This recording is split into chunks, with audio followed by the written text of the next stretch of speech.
First copy productions வழங்கும் women achiever awards, cosponsored by JRTMT, இளைய தலைமுறைக்கு பெண் சாதனையாளர்களை அடையாளம் காட்டும் விழா. நாம் தமிழர் கட்சி சார்பில் போட்டியிடும் வேட்பாளர்களின் பட்டியல் அறிவிக்கப்பட்ட நிலையில் பிராமண சமூகத்தைச் சேர்ந்த வேட்பாளர்களுக்கும் இடம் ஒதுக்கப்பட்டது கவனம் பெற்றுள்ளது.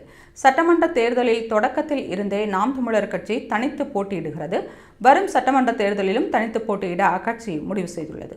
இந்த சூழலில் திருச்சி மாவட்டம் ஆலம்பட்டி புதூரில் மாற்றத்தை விரும்பும் மக்களின் மாநாடு என்ற தலைப்பில் நாம் தமிழர் கட்சியின் மாநில மாநாடு நடந்தது. அதில் சட்டமன்ற தேர்தலில் 234 தொகுதிகளிலும் போட்டியிடும் வேட்பாளர்களின் பட்டியல் வெளியிடப்பட்டது.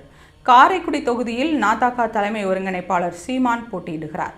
வேதாரண்யம் தொகுதியில் கட்சியின் முக்கிய நிர்வாகியான இடும்பவனம் கார்த்திக் போட்டியிடுகிறார்.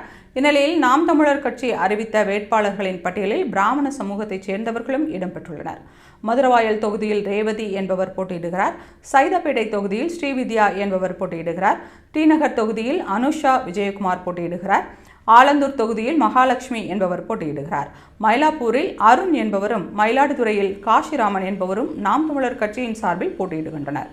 அவர்கள் 6 பேரும் பிராமண சமூகத்தைச் சேர்ந்தவர்கள்.